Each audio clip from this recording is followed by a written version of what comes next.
मित्रों,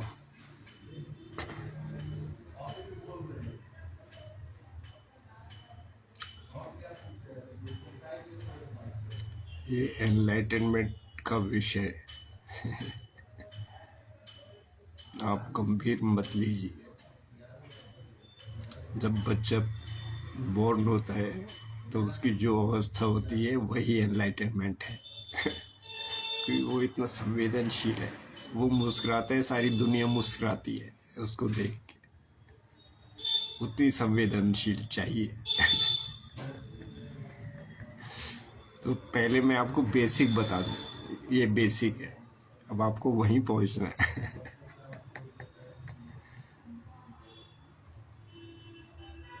अब सब धर्मों को आप अलग अलग देखते हैं, वो आपका माइंड जो है उसने 4-5 टुकड़ों में बांट दिया। फिर आप सारे मनुष्य को एक देखिए, सारा मनुष्य जाति एक ही है, एक एक पर्सन एक ही है। उस भाव से देखिए, उस दृष्टि से देखिए, तो आप उससे मुक्त हो जाएंगे। वो जो आपके धर्मों के में इतने वो बांटे हुए हैं, सबको प्रेम दो, सबके लिए अच्छा करो, तो आप उससे दूर हो गए। जो आपके किसी धर्म में डाल दिया गया, तो आपसे मुक्त हो गए उससे। सारे मनुष्य, सारे प्राणी, हर पर्सन टू पर्सन सब एक ही है। उसको देखो आप। फिर उन धर्मों से मुक्त हो जाओगे। तो उसका माइंड आपका 4-5 भागों में टूटेगा नहीं। फिर आप किसी से भी संवाद कर सकते हैं, बोल सकते हैं, कोई खतरा नहीं है। इतनी शुद्धि। तो मैं आपको वहीं पहुंचा रहा हूँ और कहीं नहीं। एनलाइटनमेंट का मतलब ये नहीं है कि आप कोई सिद्धि प्राप्त करें, ऐसा नहीं। या आप बहुत शक्तिशाली बने, आत्म बल वाले बने, ऐसा नहीं है। और एनलाइटनमेंट, बुद्धत्व का मतलब यही है कि आप बिल्कुल निर्दोष बन जाइए। बच्चे की तरह। अगर शेर भी उसको पकड़ता है बच्चे को, तो खेलता है उसके साथ। कितने निर्दोष बन जाए।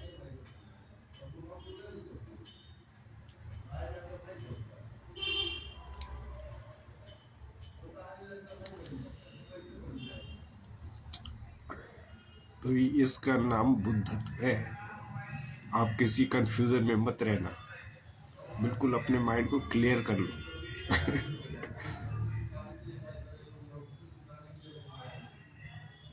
सब मनुष्यों को पर्सन टू पर्सन आप उसी भाव से देखो कि आप भी मनुष्य, हम भी मनुष्य।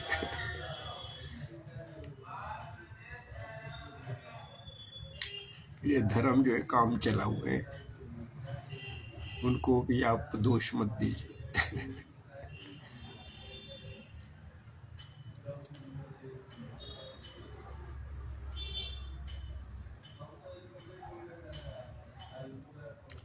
तो आप क्रिएटिविटी में ही रहिए, क्रिएट कीजिए।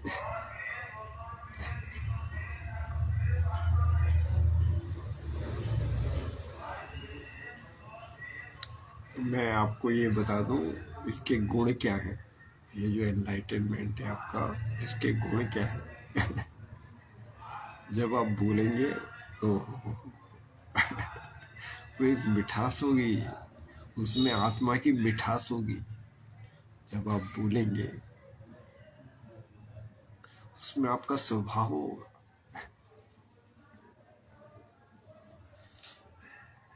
और उसमें आपकी ऑनेस्टी होगी। जब आप ऑनेस्टी से बोलेंगे, आप ऑनेस्ट होंगे। जब आप अपने प्रति प्रेम में होंगे, तो प्रेम से बोलेंगे,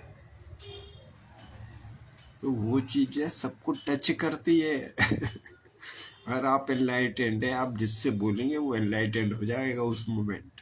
उसका 1 सेकंड का मोमेंट, 1 सेकंड का एनलाइटमेंट हो जाएगा। जिससे आप बोलेंगे उसका व्यक्तित्व निखर जाएगा। जिससे आपका संवाद हो।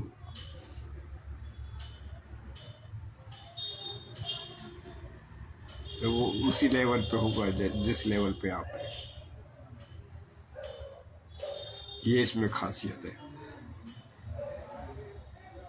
और वो अपने आप हो जाता है। फिर आप कहेंगे कैसे हो जाता है?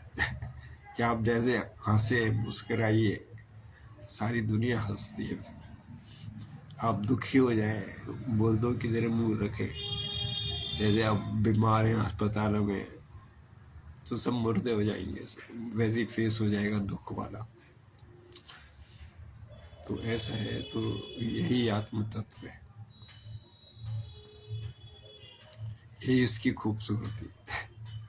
फिर आप रहेंगे, अपने में रहेंगे, आप देखेंगे, आप अपनी मौज में रहेंगे, कुछ भी देखेंगे, आप अपने स्वभाव में रहेंगे। तो ये जो बीज आपने एक बार बो दिया, ये धीरे धीरे धीरे धीरे पनपेगा, बड़ा होगा। फिर आपको चिंता करने की जरूरत नहीं है, इसमें स्वतः और गुण आ जाएंगे। और जो परमात्मा है उसके गुण आ जाएंगे, क्योंकि आपके अंदर जो आत्मा है और जो परमात्मा है, उन दोनों के गुण एक ही है। जैसे प्रेम है उसका गुण, तो आप प्रेम दीजिए, प्रेम की शेयरिंग दीजिए। तो आप अगर विध्वंस में जाते हैं तो वो गलत स्टेप है, क्योंकि ये पृथ्वी, ये आकाश, ये चंद्रमा और ये सूर्य और दूसरे ग्रह सब बहुत प्रेम में चल रहे हैं। प्रेम की शक्ति इन्हें बांधे हुए है, उसी में चलते हैं। लेकिन आपने विध्वंस कर दिया थोड़ा, एक जानवर को आपने काट के मार दिया, वो विध्वंस हो गया।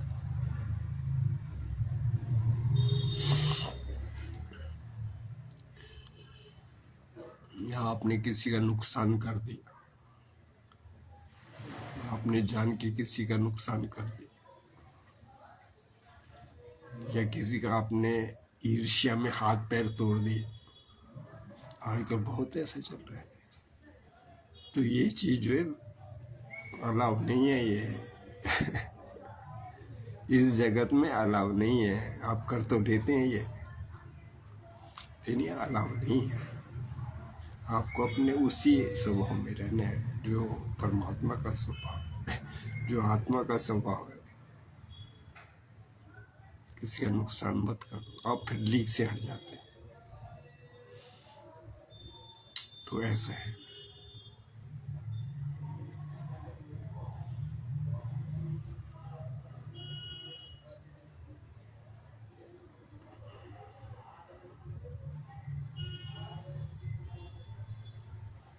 तो ये जो है बहुत सौंदर्य है, इसमें बहुत सुंदरता है। आप किसी से बात करते हैं तो एनलाइटमेंट तक पृथ्वी पर छा जाता है। कितनी खूबसूरती है इसमें। जब आप चलते हैं तो ये अभी आपके, चलो नेक्स्ट, अभी क्या है कि आपको थोड़ी समस्या आती है। जैसे ही आपने मेरे प्रवचन सुने, फिर आप थोड़ा थोड़ा चलने को तैयार हुए इस पे, फिर आपको बीच में कुछ समस्या आती है। जैसे झूठ बोले, परिवार के साथ बैठ के झूठ बोले, या दूसरे काम है वो गलत करें, किसी का नुकसान पहुंचाए, मांस खाएं, मांस भी मत खाइए। तो ये जो चीज़ें हैं ये आपको अवेयरनेस में आएंगी आपके सामने, फिर आप परेशान होंगे, विचलित होंगे। लेकिन मैं ये कह रहा हूँ कि ये आएंगी, आपको नज़र आएंगी, लेकिन कोई बात नहीं है। अभी आप ऐसे ही चलने दीजिए, धीरे धीरे जैसे ही आप अपने सेंटर में आएंगे, अपने स्वभाव में आएंगे, ज़्यादा आपका जो अंकुरित होगा वो धीरे धीरे ज़्यादा होगा, तो वो सारी परेशानी अपने आप हट जाएंगी। उसमें आप नाहक परेशान मत होइए। फिर मैं आपको याद दिला दूँ ये 60 साल का जीवन है आपका, तो आप क्यों लगे उन गलत कामों में? आप इसी में रहिए और अपनी मुक्ति की तरफ चलिए। आपका ये जन्म जो दिया है उसी के लिए दिया है, मुक्त होने के लिए, प्रेम में रहने के लिए।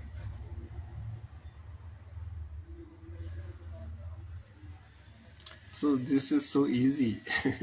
इसमें मुश्किल थोड़ी है। फिर आपका जो अंकुर है वो थोड़ा और पनपेगा, थोड़ा थोड़ा बड़ा होगा। फिर आपकी ये जो मुश्किल है ये अपने आप हट जाएंगी। आप देखते हैं कोई गुरु होता है, वो बोलता है तो उसकी परेशानी हट चुकी होती है। तो आप भी वैसे बन जाएंगे। फिर आपकी क्या परेशानी रह रही है? आप, मैं यही पूछता हूँ, आपकी क्या परेशानी हुई उस समय? नेक्स्ट, इस पृथ्वी पर भी इस समय बहुत लोग जो हैं एनलाइटेंड है। अपने स्वभाव में है, प्रेम में है, बहुत लोग हैं, लेकिन वो अपने को पहचानते नहीं, इसलिए वो डिक्लेयर नहीं करते। तो मैं श्री कल्कि अवतार जी महाराज की जय, यही उद्घोषणा करता हूँ कि मैं कल्कि अवतार हूँ।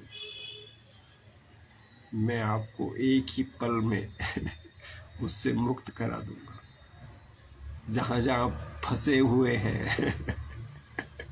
एक ही क्षण में।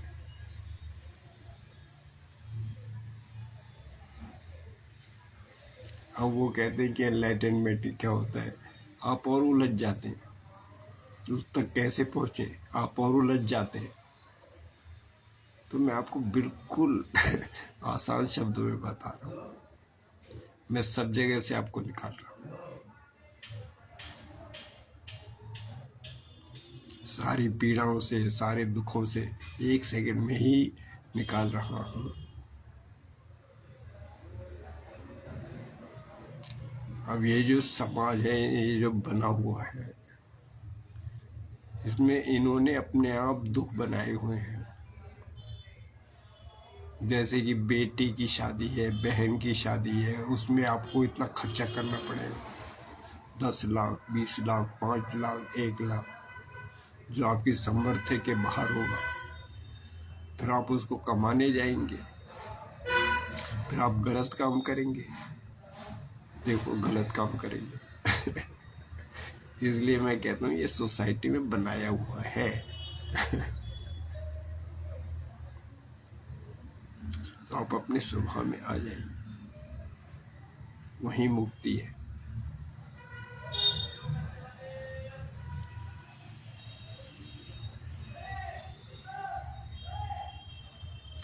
पिछले जमाने में लोग 8-8, 10-10 बच्चे पैदा करते थे या हो जाते थे।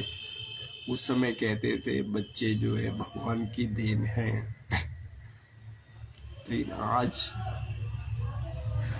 20, 30, 50 साल, 30 साल, 30 से 50 साल पहले प्लास्टिक का आविष्कार नहीं हुआ था, तो परिवार नियोजन के साधन भी नहीं थे। तो ये प्लास्टिक का आविष्कार हुआ, रेयन का आविष्कार हुआ, सिंथेटिक क्लोथ्स, सिंथेटिक शर्ट का आविष्कार हुआ। अभी 30-50 साल के अंदर, 20 साल के अंदर, 30-40 साल के अंदर, तब जो है फैमिली नियोजन के साधन भी उत्पन्न हुए। तो आप कितनी मुक्ति मिली। अब ऐसा नहीं है कि आपके 8-8, 10-10 बच्चे पैदा हो रहे हैं लोगों के, अब 1-2 ही बच्चे पैदा होते हैं सारी फैमिलियों के। तो देखो कितनी सुविधा है। लोग परेशान होते थे, कितने बच्चे पैदा हो रहे हैं, लेकिन अब साधन है आपके पास। तो आप मुक्त होइए। उस कृष्ण को याद कीजिए जो आपका गॉड है। उसको याद कीजिए। हे परम तत्व, तू ही है। तू ही दिल में प्राणों का संचार करता है। तू ही मुक्त स्वभाव है। तू ही वो प्रेम है। हे राधे, हे श्री राधे, हे राधे मो, हे श्री कृष्ण, राधे कृष्ण, राधे कृष्ण, कृष्ण कृष्ण हरे हरे, राधे कृष्ण, राधे कृष्ण, कृष्ण कृष्ण हरे हरे।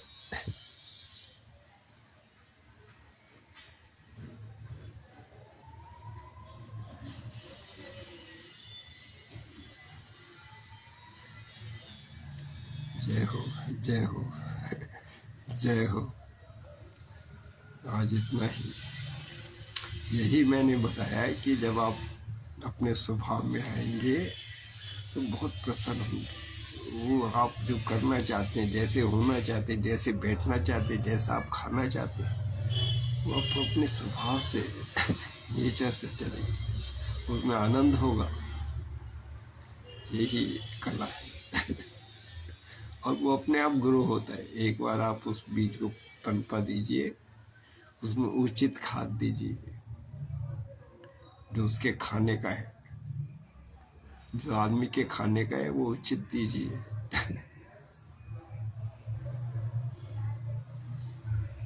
फिर पानी दीजिए। इसमें दारू की बोतलें भी मत लुटिए।